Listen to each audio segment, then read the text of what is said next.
Morning arrived like a quiet apology, thin light pouring through the blinds and laying pale bars across the same counter that had held the night together. The envelope was still there, but it didn't feel like it owned the room. I stood barefoot on the cool tile and read the 2 notes I'd left myself like promises scrawled on the doorframe of a house mid-renovation. Your purpose greater than my preference. Beloved, not a machine. The words didn't fix anything measurable, but they fixed the angle of my neck. I wasn't bowing to the numbers. I was bowing to the one who would teach me how to walk through them without losing my name. I made coffee and decided to do something I had avoided for years because I thought it would break me open. I would look back with him on purpose. Not to edit the story in my favor, not to stage a highlight reel, but to practice the strange courage of archaeology, to brush away dust from old bones and see what they actually are. I pulled a shoebox from the hall closet that I kept meaning to throw away and set it on the table. It held what most shoeboxes hold in houses like mine: paper ghosts, receipts, birthday cards, a funeral program, 3 letters I never mailed, a printout of a lease I almost signed, a photograph of me pretending to laugh in a place I didn't belong. I laid them out like artifacts from a site that finally had permission to tell the truth. Show me where you were, I said, half prayer, half dare. I was there. I am here, he answered with the patience of someone who does not need me to hurry to trust him. I started with the lease, the one I almost signed 2 weeks before the layoff. I'd wanted the apartment because it had light like this, gold in the morning, and a window seat that made you believe in rest. The landlord had delayed the paperwork with a casual text that felt rude at the time. I found the printed email thread and felt the old anger rise like muscle memory. If he hadn't stalled, I'd have been settled before everything fell apart. I held both edges of the paper until it warmed under my fingers, and then remembered the date. The day after the layoff. The day the casual delay saved me from a contract I couldn't carry. My stomach sank with relief as if the rescue were happening now. Not late, specific, he said, and I did not argue. Underneath the lease was a folded program from a funeral I still couldn't think about for long, without my throat closing. I traced my finger over the name like it could feel my attention. The week after we said goodbye, a friend from work had insisted on bringing soup, and I had stood at the door arguing with myself for a full minute before I let her in. We sat on the floor and slurped noodles, and she told me about a small group that met on Wednesdays and asked real questions without trying to fix them. I had gone once and then stopped because vulnerability made my skin itch. Now I held the paper and remembered that when I finally went back months later, the man who would become my mentor, the one I emailed last night, was there, asking how my heart was as if it were a normal question and not a trespass. I preserved you with people even when you wouldn't stay with them yet, he whispered. I kept weaving community through your refusals. There was a receipt in the pile from a clinic, the kind that prints on paper that fades if you breathe on it.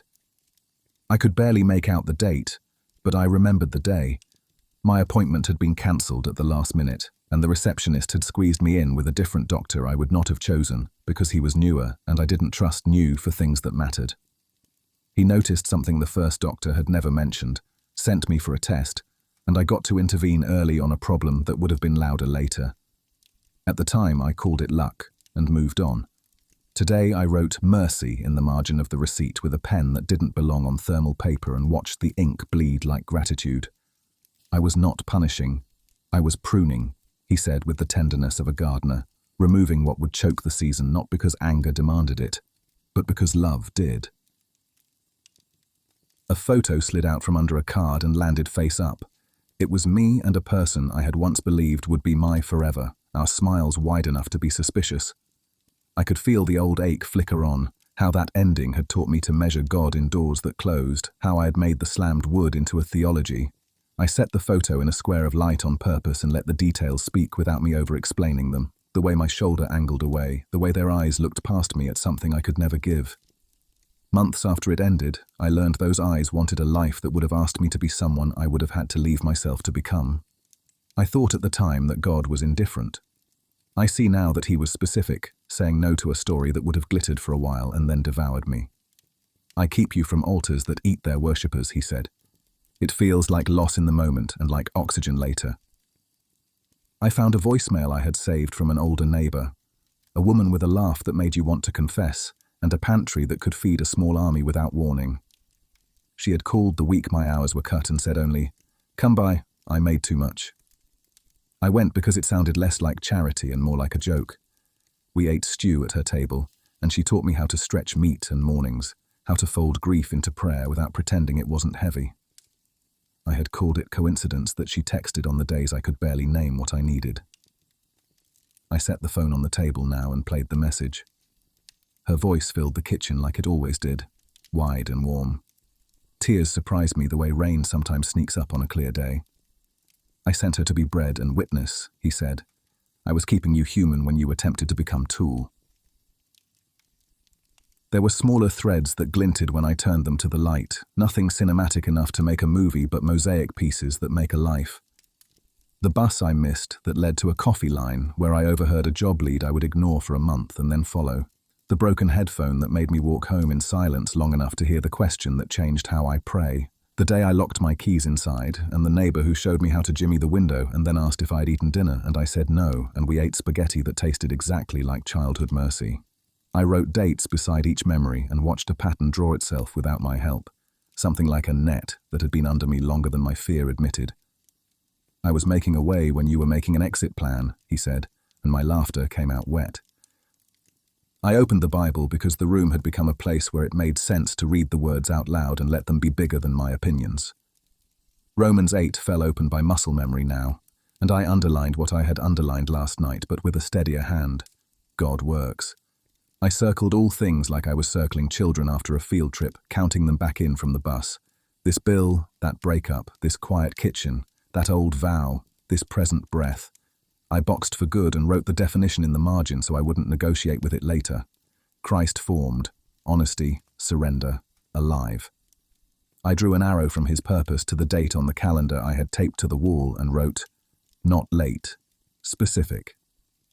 The thin paper buckled a little under the ink, and I loved it for being fragile enough to hold truth and still remain whole. Then I did something I have avoided because gratitude felt like a betrayal of the people I used to be. I thanked him.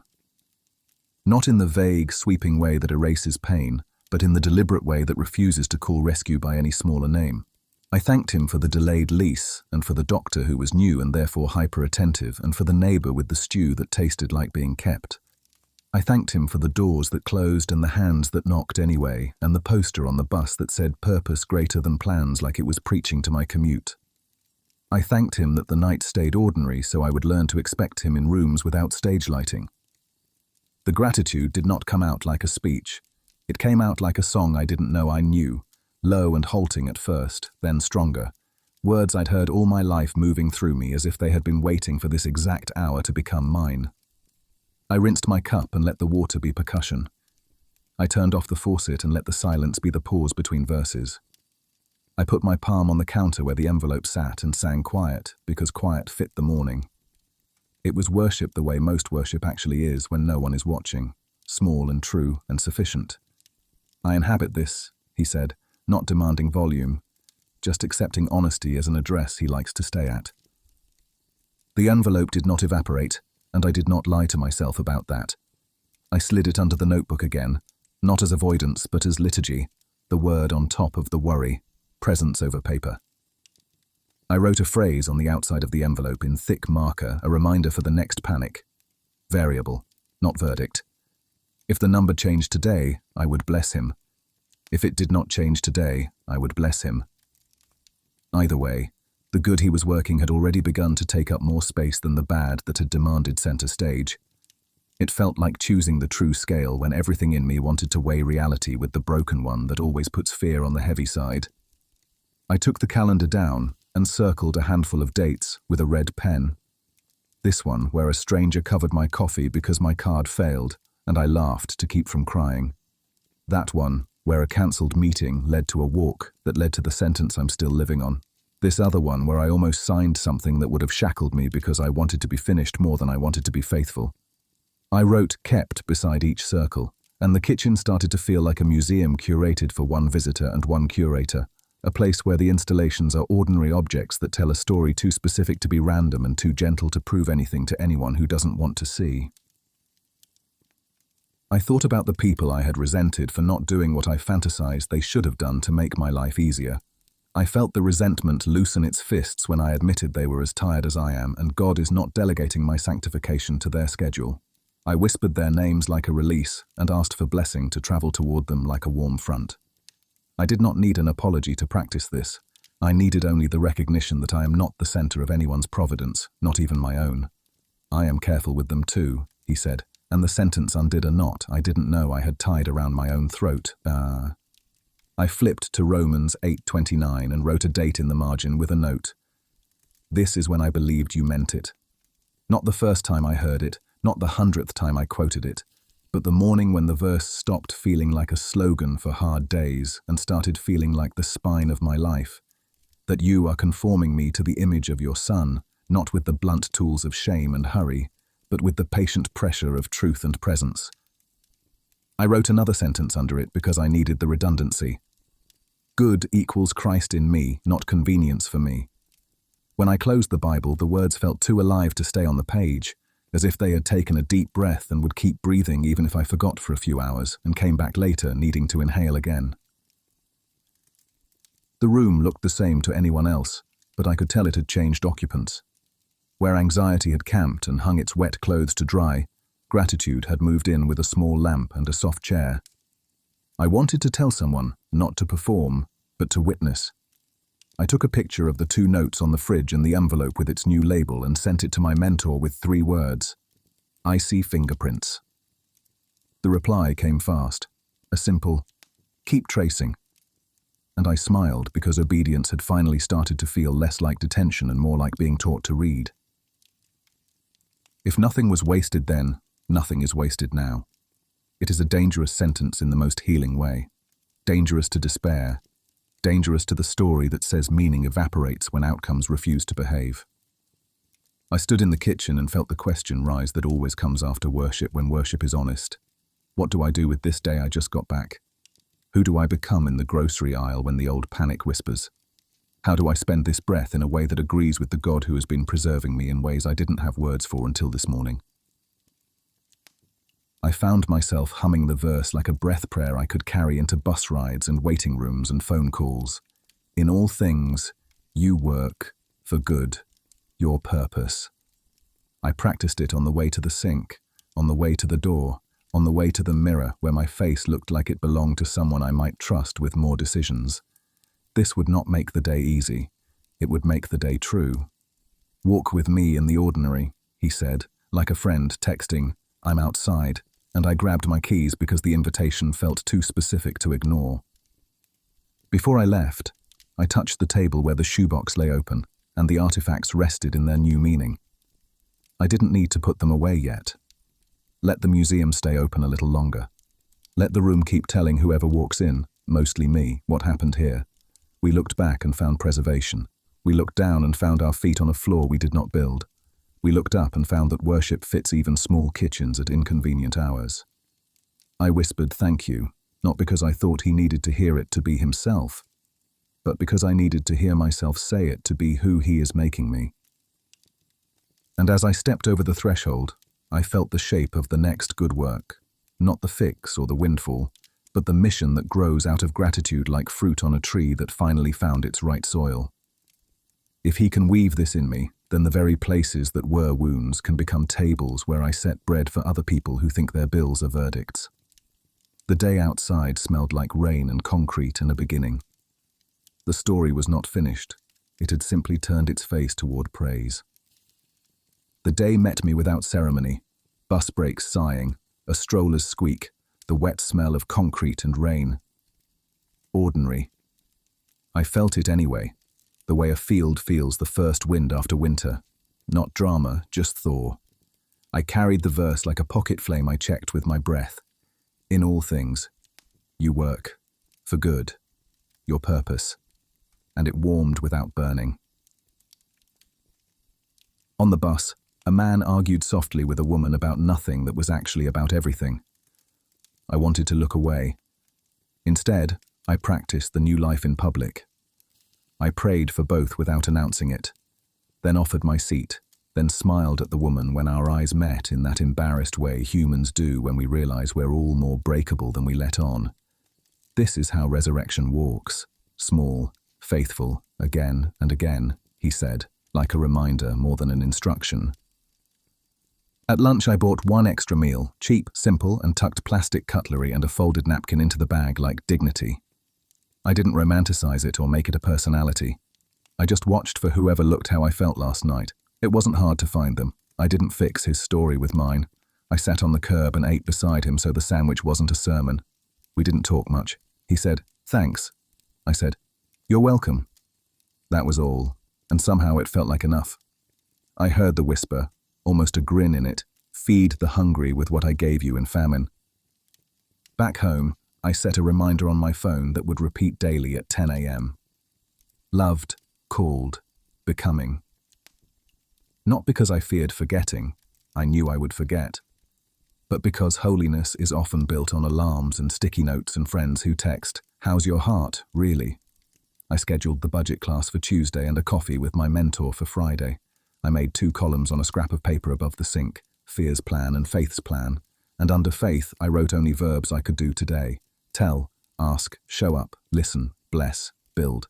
I circled listen twice because I know my old vows love to preach when I'm scared. Then I did something that surprised me with how right it felt.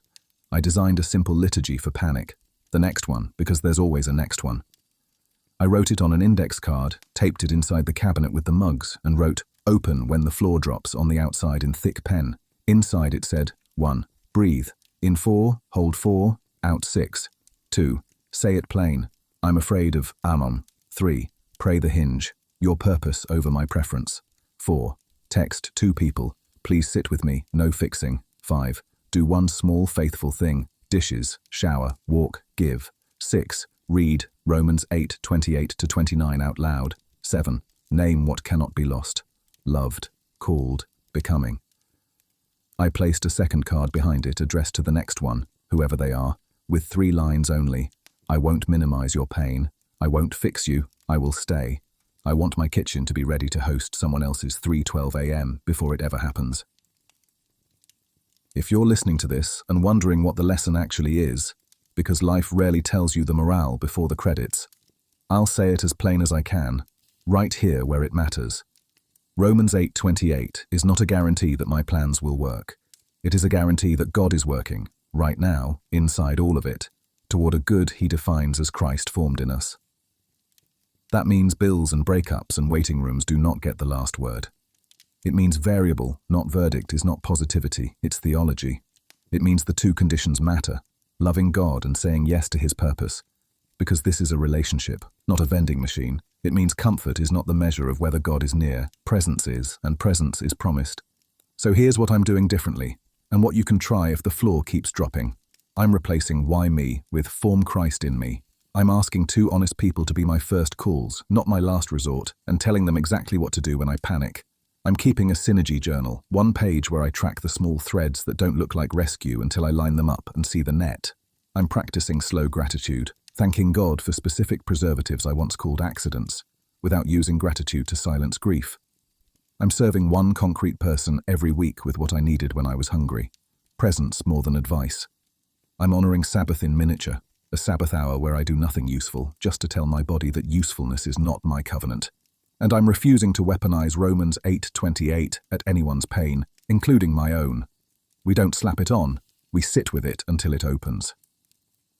I called the friend who apologized for texting a verse instead of an ear and told her I forgave her and thanked her for coming over anyway.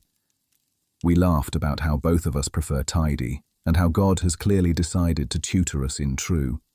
We set a standing date, Wednesdays after work, 45 minutes, no phones, 1 question. Where did you notice God working, and where did it scare you? I told her I wanted to become the kind of person who can hold other people's stories without making myself the hero. She said, "Let's make that our rule." So we wrote it down. By evening, the kitchen looked like any other kitchen again. Dishes drying, window sweating a little from the weather, the envelope tucked under the notebook with its new label. I slid a 20 into an envelope marked Mercy, the start of a tiny fund I can pull from when I meet the next me on a curb. It felt like a promise to God that the comfort he gives me will never end with me. "Wounded healer," he whispered, and I could feel my heart say yes before my head knew what I was agreeing to. If you're asking how to help people, and the next one, start smaller than you think and deeper than you're comfortable. Don't promise outcomes, promise presence. Ask, do you want advice or a witness? Bring soup and silence. Say, this is not a verdict, it's a variable, and mean it. Offer practical help without making a show. Watch their kids so they can meet a mentor. Drive them to the class. Sit with them at the desk while they make the call. When you pray, pray with them, not just for them, using words that don't skip pain to get to praise. Leave a note with Romans 8:28-29 and your phone number, not as a fix, but as a reminder. God works, and I'm here while he does. And when the next storm comes for you, and it will because we live under weather, open your cabinet liturgy and follow it like a path through fog. Call your two people. Breathe like a sacrament. Read the verse out loud and put the emphasis where the promise lives. God works. Tell him you prefer comfort and choose Christ-likeness anyway. Watch for fingerprints before you ask for fireworks. And if you fail at all of this tomorrow, begin again at 3:12 a.m. with a mug and a whisper. I am not late, I am specific. Night came. I stood at the counter, where it all began, and cleared a space with my palm. Mug ring gone, crumbs brushed away, a small rectangle of clean that felt ceremonial. I whispered a commissioning over my own day, the way pastors do over missionaries, as if the grocery aisle were a country and the bus route a field. Go gentle, tell the truth, stay for the hard parts, feed someone with what you were given in famine. I wrote purpose over preference on a fresh, sticky note and smiled because I knew I'd need to see it in 4 places before it reached my bones. I put one on the door so it would greet me like a doorman who knows my name. I don't know what will happen with the bill yet. I won't pretend this ends with numbers flipping and emails arriving and everything tying itself into a bow. Maybe it will. Maybe it won't. The miracle I can measure tonight is different. I am not a machine. I am beloved. God is working where I thought I had to perform, and the good he's after has already begun to show up in my posture, in my texts, in the way I choose to stay when someone else's silence scares me. That's not small. That's a resurrection you can carry without dropping. So here's my benediction for you, for me, and for the next one who will need someone to stand still while the world tilts. Father, I surrender my timeline and my outcomes. Work for good in all things according to your purpose. Form Christ in us, through what we understand and what we don't. Teach our hands to bless, our mouths to tell the truth without hurrying the healing, our feet to stay. Make us bread in a hungry neighborhood and light in ordinary rooms. Amen. If this spoke to you, share it with the next person who's up at 3:12 a.m. Subscribe for more quiet, honest stories and drop variable, not verdict in the comments so I can pray for you this week. Have you ever stared at a problem so ordinary it almost felt insulting, like a bill or a message left unread, and felt the weight of your whole life pressing through it? Maybe that's why you're here. You're tired of the soft cliches, the coffee mug promises. You're tired of being told, everything happens for a reason, while your chest is tight and your future feels like a closed door. Tonight, I want to talk about Romans 8:28 and the line everyone misses. People quote it as if it means, all of this is good. It doesn't. It means God is at work in all of this for good, for those who love him, called according to his purpose. I used to hear it and roll my eyes. It felt like a sticker slapped on a wound. It felt like permission to ignore grief. But the way I heard it was wrong, and the night I finally broke, that verse cracked open and started to breathe. This is how it happened. The fridge hummed like a tired animal in the dark. The bulb above the sink buzzed and flickered, making a pale halo on the chipped counter. It was 3:12 a.m., far enough into the night for quiet to feel like judgment. A brown envelope lay beside my mug, bold red letters, final notice. I ran my thumb over the ink, as if the texture might change the math. My phone screen lit my face from below, the bank app a cold blue glow. Negative balance, overdraft fees stacked like insults. Payment declined for the inhaler I needed to pick up in the morning. I didn't cry. I wanted to, but the tears were locked somewhere I couldn't reach. I just sat there holding the envelope like it was proof. Proof I was losing. Proof God was tired of me. Proof I didn't have what it took to be a responsible adult with a bill that wasn't scary. The kettle clicked off behind me. I hadn't meant to make tea. I had just needed noise. Something small to prove I was still here. The mug, white once, now webbed with hairline cracks, held the ghost of last night's coffee in a faint brown ring. I stared at it, the little stain like a calendar circle around today. You failed. My phone buzzed, a message from a friend I hadn't seen in weeks, a picture of a sunrise, and the caption, "Remember Romans 8:28. God's got this. I almost laughed. The sound that came out wasn't a laugh. Does he? I said to the empty room, because it looks like the bank has it. Silence answered, the kind that makes your ears ring. I'd been keeping an inventory of letdowns without meaning to. The boss who stopped replying after promising an extra shift.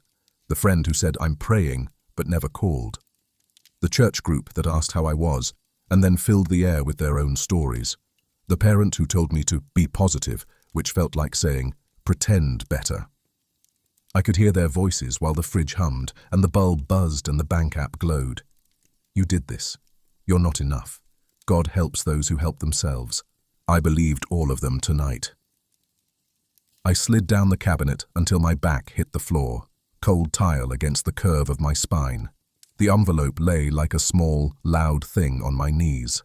I pressed the heel of my hand against my mouth and whispered into my skin, "You're failing." I didn't even know who I was trying to hide from, God or the neighbors or the part of me that still wanted to fight. That's when it came, quiet, uninvited, unreasonable in its timing. In all things, I am working. I went still, not because it comforted me, but because I hated it a little. Not this, I said out loud, not this thing. In all things, the voice persisted, gentle, not defensive. Even this. I pushed myself up and set the envelope down with finality, as if I could end the sentence by ending the conversation. I opened the junk drawer, looking for tape to seal my anxiety shut, and found instead a small notebook I'd labeled months ago, Prayers I'm Avoiding. I stared at the cover like it might open me if I opened it. Then I did. The pages smelled like paper and dust, and hope that had been postponed. A list waited for me in my own handwriting, a clinical inventory of ache. Ask God why the job fell through. Ask God if I'm hard to love. Ask God if He's still listening. I closed the book. My thumb hovered over the bank app again. Numbers. The language of control. If the numbers changed, I'd be okay. If the numbers didn't change, I'd still be okay. That's what I told myself. It didn't land. Another buzz. This time, a verse notification from an app I'd forgotten I downloaded. And we know that in all things God works for the good of those who love Him, who are called according to His purpose. Romans 8:28. Something in me flinched. The part that wanted to be brave and the part that wanted to run tripped over each other. I wanted to throw the phone across the room just to hear something break that wasn't me. I know that verse, I said, to the app, to the empty room, to the version of me that still believed. It's the one people use when they don't want to cry with you. I want to cry with you, the whisper said, softer than the hum of the fridge. I didn't know what to do with that, God wanting to cry. It felt wrong, like I'd made Him small. But I remembered another line from somewhere. Jesus wept. The Son of God wept at a tomb He was about to empty. The math of that never added up for me, but it always made a quiet kind of sense. I put the phone down and wrapped both hands around the mug, like it could warm more than my fingers. The bulb flickered again. I could hear my heartbeat louder than the humming now. My mind started to bargain. If I can get an advance from work, if I sell the chair, if I skip groceries and stretch the frozen peas. It felt like bravery to plan. It felt like survival to strategize. But under the math and the maps, something softer kept pressuring the inside of my chest. Talk to me. I don't want to, I admitted. It feels like you'll tell me I deserve this. "You don't deserve me," came back. Not harsh, just clean. "I chose you." It was unnerving. This God who didn't rush to fix my budget, but went after the belief beneath it. The belief that love is earned, that safety is for the competent, that I could keep God pleased with tidy spreadsheets and consistent tithes. The clock ticked. The night didn't move. My phone face down looked like a quiet black door. I turned it over again anyway. The verse was still on the screen. My eyes stuck to a word I normally skipped.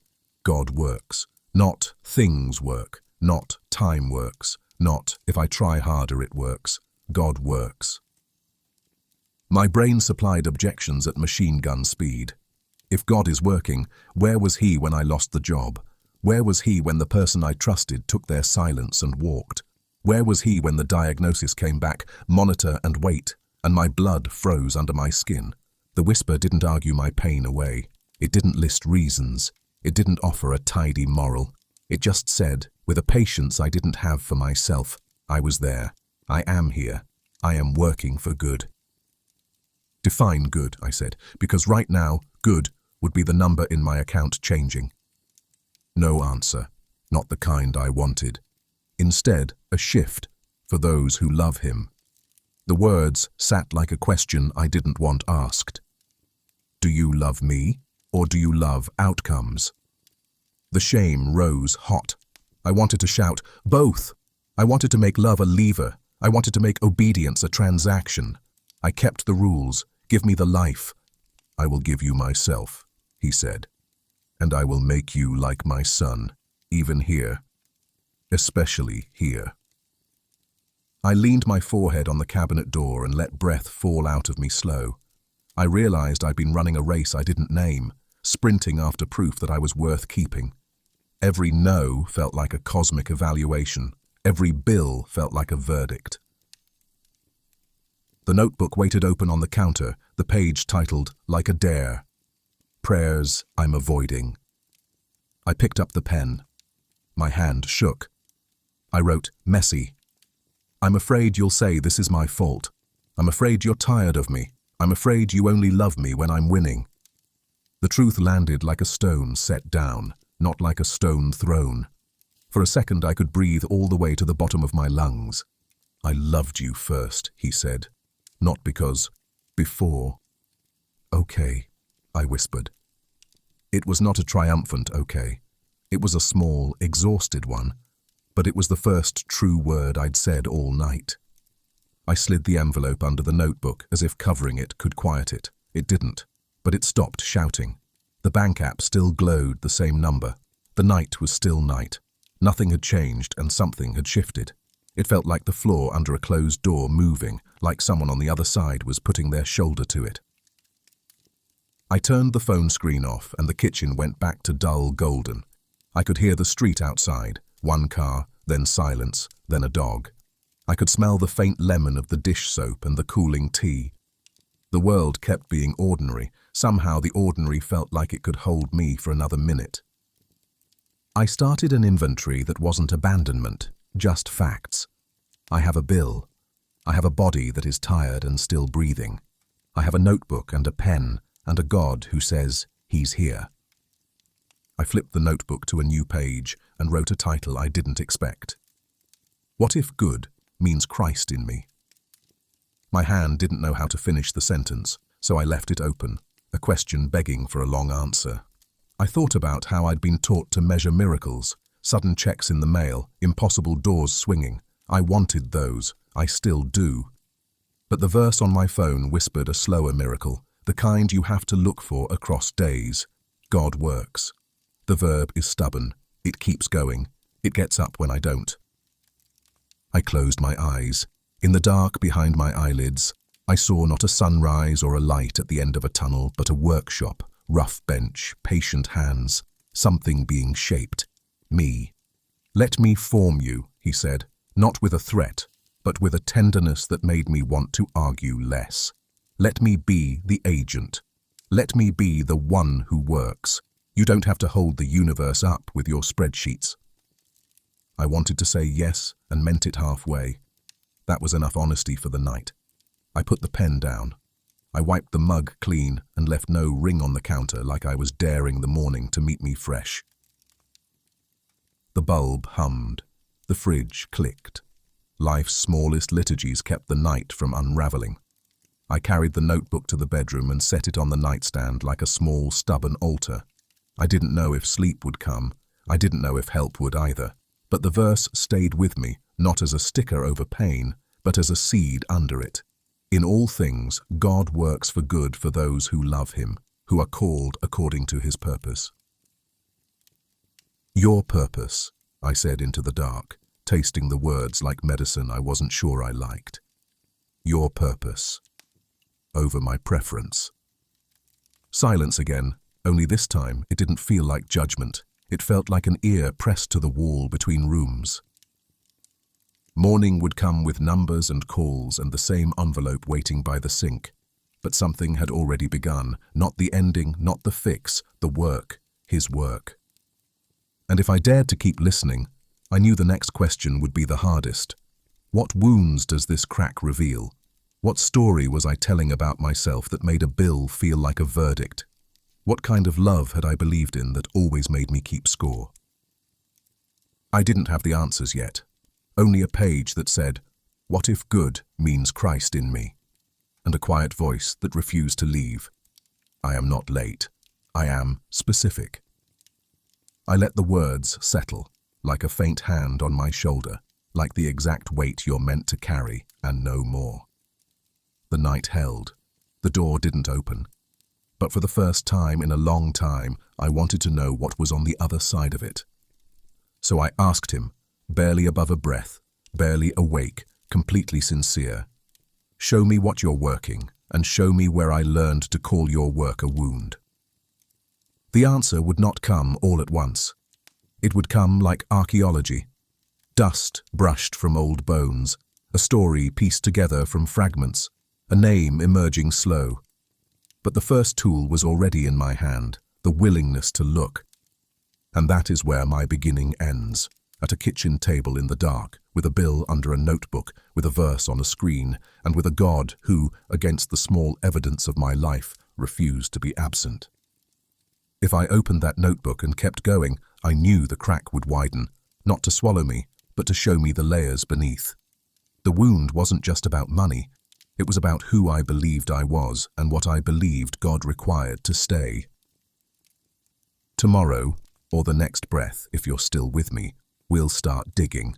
The most expensive thing in my life wasn't the final notice on my counter. It was the lie I'd been paying interest on since childhood. You are only kept if you don't break. If you've ever lived like that, tight smile, tight budget, tighter chest, you already know how it works. You don't ask for help, you overperform. You don't cry, you calculate. You don't tell the truth. You tell a manageable version that doesn't scare anyone away. And then one day, an ordinary envelope becomes a mirror and you see the cost. I didn't plan to do surgery on my story that morning. I planned to fix the numbers, but the verse wouldn't let me. God works for good, for those who love him, called according to his purpose. If good meant becoming like Jesus, Romans 8:29, then the wound wasn't outside me. It was stitched through my habits, my history, my definitions of love. So I opened the notebook and drew a line across the page, a long, unsteady timeline, and told the truth on paper. The kettle hissed. The fridge hummed. I wrote years and fragments and names that felt like splinters. "Let's look without lying," the whisper said. Tender, not accusing. "I am here." Before the digging, there was the numbness. I wrote it first because anesthesia deserves a name. Wake up late, scroll before prayer, scroll instead of prayer. Microwave dinner. Eat standing. Pretend you're saving time while avoiding silence. Put off opening mail, put off opening your heart more. I'm fine to the church door greeter, busy to the friend, great, thanks to the mirror. Numbness, I realized, wasn't laziness. It was a last-ditch system for keeping the dam from cracking. It was faith in a different God, the God of delay. If I can delay the feeling, I can delay the collapse. I did not make you to live sedated, he whispered. I made you to live surrendered. I put a dot way back on the line and wrote, 7 years old, kitchen table, the same hum of a fridge from another lifetime. My mother's shoulders were tight. My father's voice was a whisper that carried the weight of thunder. We'll be fine. We just have to be strong. The word strong landed like a law. I nodded like a soldier summoned. 12. I cried when a teacher said my best wasn't good enough. A classmate smirked. Don't be dramatic. I learned that tears were a kind of treason. Strength meant silence. 14. I told a friend a secret. It became a rumor within a day. I learned that honesty could empty rooms. 19. I fell in love with a future I couldn't afford. Big plans, no margin. When it fell apart, I called it God closing a door, out loud, and God closing on me, in my chest. 26. The first serious job, the first way too late nights, the first boss who called me a machine. I wore it like a crown. I didn't hear the part where identity was being outsourced to performance. 30. The layoff I should have seen coming. The silence I pretended was space to reset. The unhealed old beliefs waking like wolves. Be impressive or be alone. I looked at the line and realized the thread tying it together wasn't failure. It was the vow I made at 7 and reinforced at 12 and 14 and 19. If I don't break, I'll be kept. You were kept because I kept you. The whisper cut through, so gentle it undid me a little, even when you broke, especially when you broke. On a new page, I wrote the phrases I'd heard my whole life, the liturgy of our house. We don't ask for handouts. Work harder. Feel later. No one needs to know our business.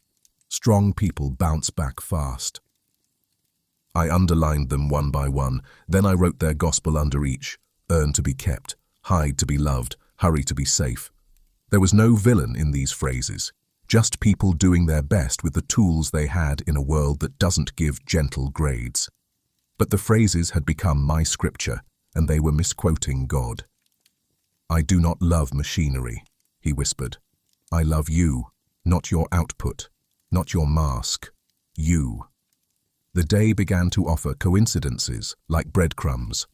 On the bus, a poster I swore I'd never seen. White letters on a black field like a commandment rewritten. Purpose greater than plans. I felt petty. Cute, I muttered, but my chest ached at the greater than sign. It wasn't a math symbol, it was a sword. At the cafe, the radio sputtered through static and then delivered a preacher's line mid-sentence.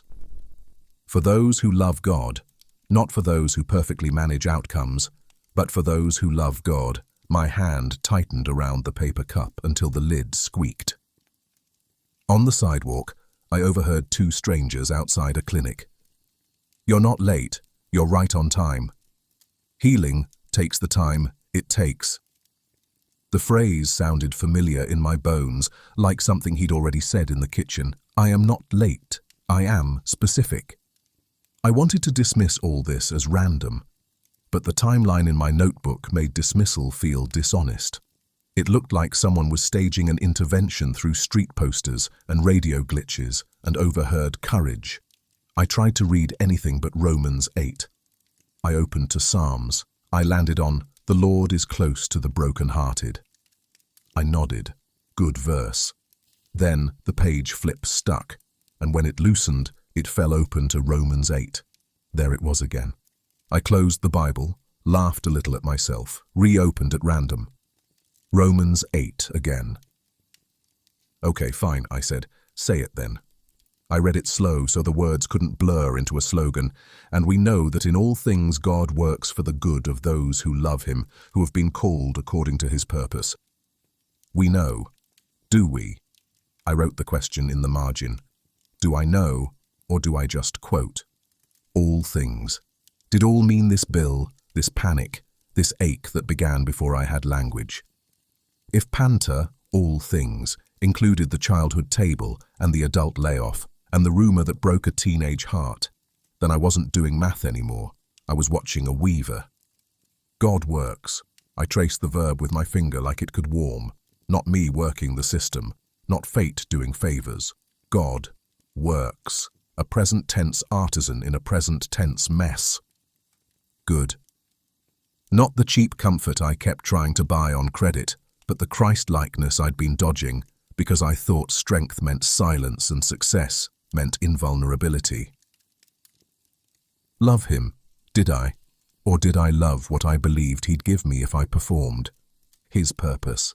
I didn't even get to the end of the phrase before the old vow flared up. My plans, my measurements, my fast outcomes so no one would leave. Let me rewrite the vow, he said. Let me put my name where outcomes have sat as your God. I wish I could say I let the verse wash me clean and walked out glowing. What actually happened is I shut the Bible and went very still, like an animal deciding if the hand offering food is a trap. Hope felt expensive. It always has. If I let it in and the numbers didn't move, wouldn't that hurt worse? If I let it in and people didn't change, wouldn't that confirm I'm a fool? I am not an outcome, he whispered. I'm a person. Let me in, not to perform, just to be with you in the truth. The line split me open. I had invited God to fix things. I had rarely invited him to witness me, to sit with me in the honest ache without rushing me to a tidy testimony. I turned to a fresh page and wrote the sentence like a diagnosis. I believe I am only kept if I don't break. Then I wrote what that belief had done to me. It made me allergic to asking for help. It made me ruthless toward my body. It made me measure love by applause and silence by failure.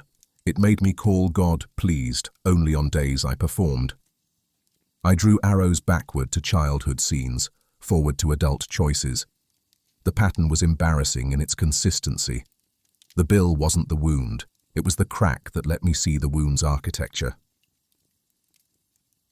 I have always kept you, he said, the words like sunlight under a door. Not because you never broke, but because my love isn't rented. It's owned, bought, paid.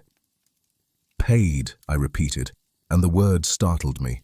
My life was currently structured around things unpaid. The dissonance made me swallow hard. If love was bought and paid for, then I had been budgeting for something that was already mine. I checked my phone out of habit, expecting more overdraft alerts. A notification from a church I'd only visited twice. Free financial peace class starting next week. I should have rolled my eyes. Instead, I felt the tiniest edge of relief. Not because it solved my timeline, but because it contradicted my vow. Help was available, and I didn't have to perform to access it. Another text. The friend who sent the sunrise. Hey, I'm sorry. I sent a verse when I should have asked if you wanted coffee. Can I listen instead? The apology went off inside me like a gentle explosion. Someone was willing to sit in the unfixed with me. On the bus ride home, the driver braked hard, and a small card slid across the floor to my feet. I picked it up. It was a torn corner of a flyer, just the bottom line visible. Not late. Specific, I smiled without meaning to. You can call it chance if you need to. I called it kindness. Either way, the world had started to feel less like a test and more like a series of taps on the shoulder. By afternoon, the anesthesia had thinned.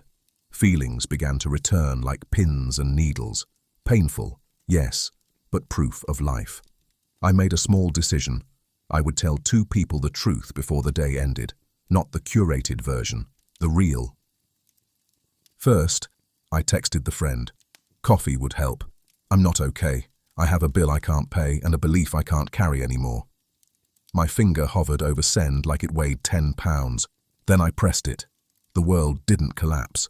The reply came fast. Here in 30. Second, I emailed a mentor I respected but avoided because they always asked how my heart was, and I preferred to talk spreadsheets. I need help with both. Do you have an hour? They did. The subject line I wrote surprised me. purpose over preference, budget plus beliefs. While I waited, I reopened Romans 8, and for the first time in a long time, read past the comfort of 28 into the clarity of 29.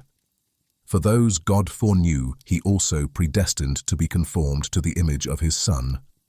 There it was, the definition of good I kept dodging.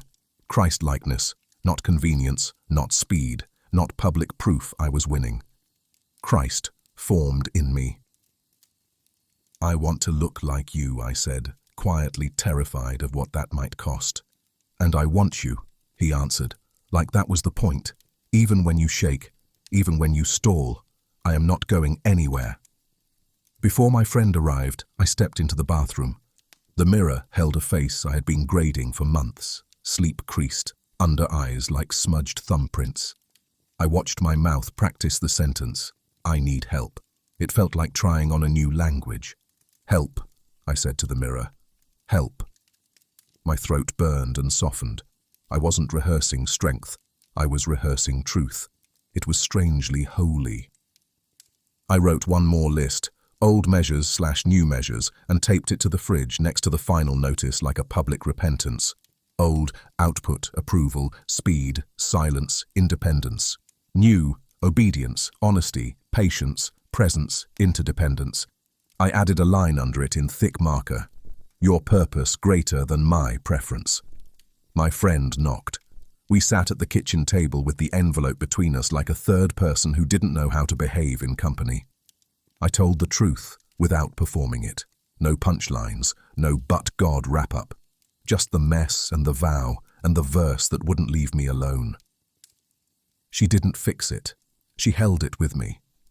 At one point, she put her hand over the envelope like a benediction and said, "This is not a verdict, it's a variable. Variables change." I laughed. A clean one this time. After she left, the room felt different. Not because the numbers had changed, but because the narrative had. The lie's interest rate had just been cut. I stood up to rinse our cups, and as the water ran, the whisper came back with a new weight that didn't crush. It anchored. The wound beneath the bill is older than the bill, but it is not older than my love. I was there before the vow, and I am here to rewrite it. I turned off the faucet and let the quiet be what it was. Not judgment, but space. Space to breathe, space to believe, space to ask the question that would carry me into the next chapter. If you're really this present, am I allowed to tell you everything I'm mad about? The answer was immediate, almost smiling. Tell me the truth, and don't hold back. That night, I set the notebook on the floor like an altar and decided to stop praying like a performer and start praying like a person. No safety phrases, no polite edits, just the raw ledger of a heart that had learned to survive by being stainless. I would ask him where he was when it broke. I would accuse if I had to. I would not be alone while I did it. And he would answer, not with a spreadsheet, but with a presence and a purpose bigger than my plans. Tomorrow, no, now, before I change my mind, I'm going to wrestle. Not with numbers this time, but with God. I turned off every light except the one that slipped through the blinds from the street lamp outside, a thin ladder of brightness climbing the wall and dissolving over the floor. I set the notebook down like a small altar and knelt beside it, knees pressing into the rug until I could feel the weave. I told myself I would not perform this prayer. I would not apologize for the way it sounded. I would not shrink my anger to make God more comfortable, as if he were a guest who might leave if the room wasn't tidy. I would pray like a person who has run out of scripts. I sat there until the room felt vast and simple, and then I started with the sentence I had been hiding behind to look brave. I'm not okay. The words were plain and heavy and honest enough to crack something quiet inside me. I did not offer caveats. I did not add a Bible verse as a bandage. I did not rush to the word, but. I told him the inventory I'd been carrying like stones in my pockets, the bill, the layoff, the silence of people who loved me in ways that could not hold me, the way my chest locked when I imagined asking for help and being told I had finally proven everyone right about my smallness. I did not try to be fair. I told him I felt abandoned by him too. I told him the kitchen night felt like he had watched me drown while saying, "Learn to swim." I did not believe that accusation was true, and I said it anyway, because it was what my heart said when I wasn't editing it. There was no thunder, no wind, just the hum of the fridge like a low animal breathing in the dark and my own breath answering it. Somewhere in the middle of that unspectacular silence, I realized my body had been clenched for months without my permission. My jaw loosened, my shoulders sank. I waited for a reprimand. I received none. "Tell me the truth and don't hold back," he had said, and so I kept going. I told him about the 7-year-old at the kitchen table in a different house, nodding along to the family sermon of strength. I told him about 12, when tears became treason, 14, when honesty became ammunition in someone else's mouth, 19, when a future collapsed and I blamed him for closing a door without leaving a window, 26, when I wore machine like a medal and let it eat my name, 30, when the ground opened and I pretended it was a trampoline. I told him that every time I got hurt, I made a vow instead of a prayer. I promised myself, "Don't break and you'll be kept," and then I tried to turn that promise into a religion. He listened as if I had just handed him the lock, and he already had the key. I stood up because sitting felt too small for an argument this old, and I walked to the bathroom. The mirror fogged a little from the warm air creeping out of the vent, and without thinking, I traced the word "enough" into the mist with my finger. I stared at my own eyes as if they belonged to someone I was learning to love. "Where were you?" I asked the mirror, but meant the one behind the mirror. "When I learned to be stainless." The answer did not arrive as a lecture or as lightning. It came like a memory I had not noticed before in the memory I thought I knew. My mother's hand on my hair, trembling, my father's whisper cracking on the last word, a tenderness in the room that did not belong to any of us because none of us had enough to spare. "I was there," he said, not rearranging the past, not erasing its edges, just insisting on his presence inside a moment I had counted as absence. I did not make the vow. I have been unmaking it carefully ever since. I went back to the floor because the floor felt honest. I opened Romans 8 where the ribbon sat and read the verse out loud as if the walls needed to hear it as much as I did. "And we know that in all things God works for the good of those who love him, who are called according to his purpose." I read it again slower, letting each clause ask its own question. Do we know? Do I love him, or do I love outcomes? Who is working, me, time, chance, or God? What is the good? Comfort, convenience, reputation, or Christ? Whose purpose? Mine, tidy and fast, or his, steady and specific? I read the next line, the one that had been waiting like a hinge. "For those God foreknew he also predestined to be conformed to the image of his Son." There it was, the definition I kept dodging. The good was not my plan accomplished. The good was my life reshaped. The good was not the easy that leaves me proud and untouched. The good was the likeness of Jesus growing where my strategies used to sit like rulers. I didn't feel scolded. I felt seen and invited. I felt the relief and terror of being told the truth by someone who can carry me through it.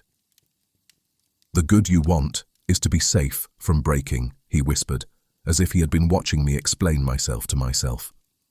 "The good I give is that breaking does not break you away from me. The good I am working is that you would look like my Son, honest, surrendered, alive. Let me be the one who works. Let me define good, and you will recognize it when comfort can't show you where it is." I pressed my palms into the rug until it bit my skin, and I cried without trying to, the kind of crying that doesn't perform, the kind that sounds like sleep finally coming to a body that has outwaited it for too long. I had thought surrender would feel like losing. It felt like putting down a weight I wasn't designed to lift and discovering I still had hands for holding what actually mattered. I pulled the notebook close and wrote the sentence he kept handing me like a rope.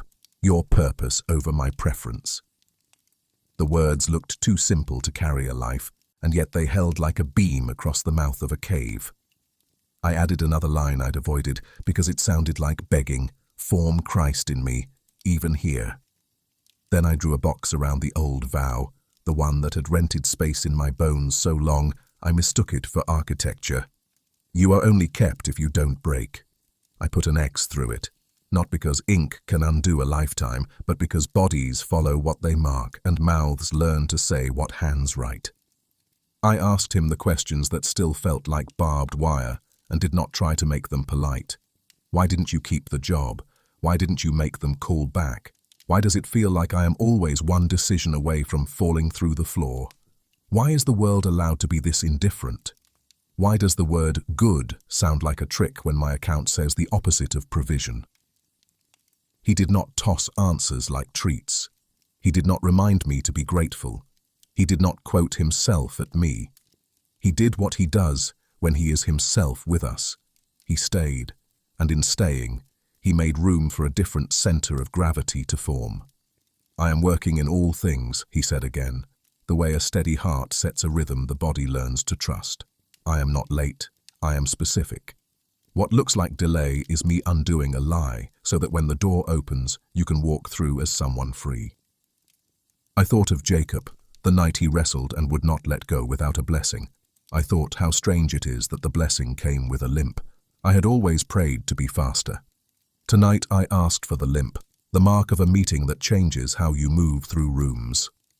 "Bless me," I said, and it sounded foolish in a kitchen with a bill under a notebook, but a truer foolishness than the kind I'd practiced. "Bless me with a name I can carry when I am slow and ordinary and not impressive to anyone. Bless me with the courage to be loved, not just liked for being useful." The answer was not a new name carved into the ceiling. It was the old name echoed back, as if it had been mispronounced for years, and he finally set it right. Beloved. He said it the way water says drink and bread says eat. He said it like a verdict that could not be appealed. He said it until I believed it more than I believed the number in my bank app, which is another way of saying he said it until I had a place to stand. I stood and walked to the fridge and looked at the sticky note I had taped there earlier, "Your purpose greater than my preference," and I added one more beside it in thick, impatient letters, too big for the paper, "Beloved, not a machine." I thought of the boss who called me that word and how I wore it like armor. I thought of how armor is heavy and keeps you from feeling the hand on your shoulder that means stay.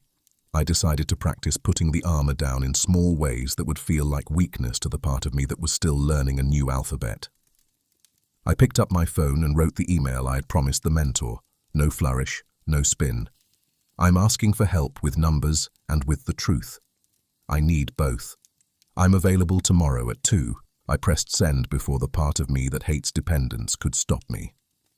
Then I opened a message to my boss and, without embellishment, owned the late work and the hurried mistakes and the thrumming panic beneath them.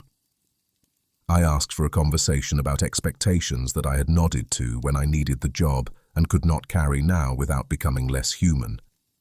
I did not apologize for needing to be a person. I apologized for pretending I wasn't. The room didn't tilt. The numbers didn't change on the screen. But as soon as I sent those 2 messages, my breathing changed. That is not a miracle small enough to ignore. Bodies know truth. They loosen under it because truth does not demand disguises. "This is worship too," he said, as if my little emails were psalms and my posture on the kitchen floor was an altar. "You are choosing me, my purpose, my presence, over the preference to look untouchable. Heaven recognizes that move, so does hell." I walked back to the mirror because the night wanted a witness. I wiped away the word enough and watched the water track down the glass like clean rain over a dirty window. "Help," I said again, and the sound had changed. Less like collapse, more like consent. I had been praying for rescue in a way that required no relationship. Tonight I was asking to be kept in a way that assumed closeness. That is a different prayer. It expects someone, not something. I opened Romans 8 one more time, not to mine it for promises I could spend, but to sit in a room with the sentences and let them breathe around me. "And we know," I said aloud, And then I stopped on the word no and let it interrogate my insides. Knowing here was not data. It was the recognition a child has when they hear the voice that sang over their crib. I did know in the way that makes you lean without calculating the floor. I knew because he was here and I had run out of ways to keep him on the far side of my performance. I told him I was scared that conforming to the image of his son meant a future full of crosses without resurrections. He answered that the pattern is both, that resurrection is not a metaphor, and that the crosses we carry with him do not end us, they end the empires that rule us. I am not interested in making you impressive, he said. I am making you true. You will not be less alive for it. So I surrendered, not as a dramatic gesture, but as a series of small permissions I could practice. I said, you can have my timeline. I said, you can have my reputation. I said, you can have my need to be the one who never breaks in public. I said, you can have my hands and teach them what to hold. And then I said, because it was the hardest and truest one, you can have my definition of good. It felt like step 1 in 1,000. It felt like step 1 was enough for a night. I shut the notebook and slid it back over the envelope, not to hide it, but to honor the order. Truth over terror, presence over paper. I breathed in the lemon of the dish soap and the faint salt of dried tears and the cool metal of the sink, and I decided that holiness might be mostly attention when the attention is paid to the one who will not leave. The night wasn't finished, but something else was. The fight I'd been having with a god made from my fear. The real one had stayed. The real one had spoken. The real one had not bartered. I climbed into bed with the stubborn sentence sitting between my ribs like a quiet engine. God works. Not me alone, not fate, not algorithms, not the mercies of strangers that come and go like weather. God works. And the work he had started tonight was not a fix to be admired. It was a forming to be lived. Before sleep, I whispered the line that would keep being the hinge I swung on. Your purpose over my preference. It was not heroic. It was not loud. It was a hand turning a key in a lock that had rusted from disuse. The door did not fly open, but I felt the mechanism release. I felt the room change temperature by a single degree, the way mornings begin long before the first light breaks the blinds. If there is a sign that a wrestle is holy, it is not that you win. It is that you are willing to be renamed. I did not know the new name for the seasons ahead, only that beloved had become loud enough to drown the other verdicts. I fell asleep wondering what a day looks like when beloved walks through it instead of machine. I fell asleep with a note on the fridge promising to remind me. I fell asleep unperformed and unalone. And in the half-dream where prayers keep going without you, I heard him one more time, not as an instruction but as a vow he had been keeping long before I knew to ask. I will not waste this. I will make you like my son, even here, especially here,